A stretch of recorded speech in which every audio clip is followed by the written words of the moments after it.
ఒక రోబో గర్భం ధరించి బిడ్డను కనగలిగితే చైనా దీన్ని 2026 సంవత్సరం నాటికి సాకారం చేయనుంది.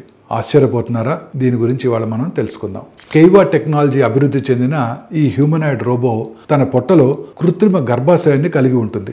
గర్భంలోని పిండం కృత్రిమ ఆమ్నియాటిక్ ఫ్లూయిడ్ లో పెరుగుతుంది. గొట్టాల ద్వారా పోషకాలు అందుకుంటుంది. గర్భధారణ ప్రక్రియను సహజంగా అనుకరిస్తుంది. వచ్చే సంవత్సరం ఈ ప్రోటోటైపు చైనాలో విడుదల కానుంది.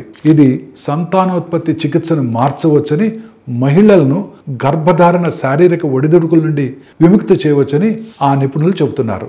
సాంకేతికత ఎంత అభివృద్ధి చెందినా గర్భం ఏర్పడటం, గర్భాశయంలో స్థిరపడటం, తల్లి బిడ్డ మధ్య భావోద్వేగ బంధం వంటి విషయాలపై చాలా ప్రశ్నలు ఉన్నాయి. కొందరు నిపుణులు గర్భధారణ వైద్య ప్రక్రియగా మారిపోవచ్చని కూడా హెచ్చరిస్తున్నారు. ఈ ఆవిష్కరణ కేవలం సైన్స్ మాత్రమే కాదు, ఇది ఒక సామాజిక మలుపు. ఇది కొత్త అవకాశాలను చూపిస్తుందా లేక మానవత్వాన్ని మరోలా నిర్వచిస్తుందా మనం వేచి చూడాలి.